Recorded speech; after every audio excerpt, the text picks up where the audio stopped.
Saya berterima kasih sekali karena apa?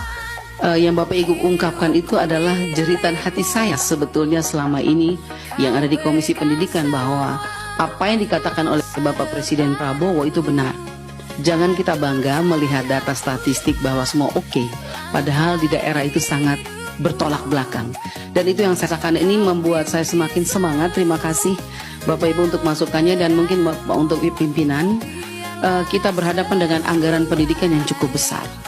722 triliun itu bagaimana caranya supaya kita punya itu betul-betul 20% itu kembali ke pengelolaannya ke Komisi Pendidikan. Ini PR besar kita, Ibu, karena melihat persoalan bangsa yang cukup besar di dunia pendidikan, kayaknya kita kurang dengan anggaran yang diberikan oleh pemerintah saat ini, sangat kurang. Tapi walaupun tadi sempat dipaparkan, kalau dihitung-hitung masih ada lebihnya, apalagi mengenai pendidikan gratis, Pak, ya, yang dibawa sampai ke Mahkamah Konstitusi. Itu luar biasa sekali. Memang harusnya kita patuh terhadap amanat Undang-Undang 31 itu ayat 1 dan 2.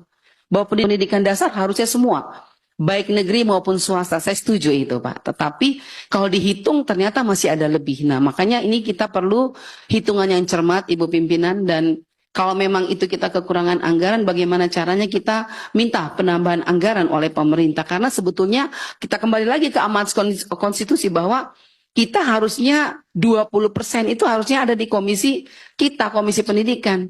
Tapi ini kan tersebar ke beberapa kementerian lagi. Padahal kalau kita mau lihat siapa sih yang mengawasi anggaran pendidikan itu di sana dipakai dengan baik, ya kan? Ini selama ini tidak ada pernah laporan kepada kami sebagai Komisi Pendidikan. Padahal justru kita yang harusnya mengawal ketat 20% anggaran pendidikan itu. Mari kita berjuang bersama bagaimana caranya kita selesaikan masalah pendidikan di Indonesia ini untuk mutu yang lebih baik ke depan.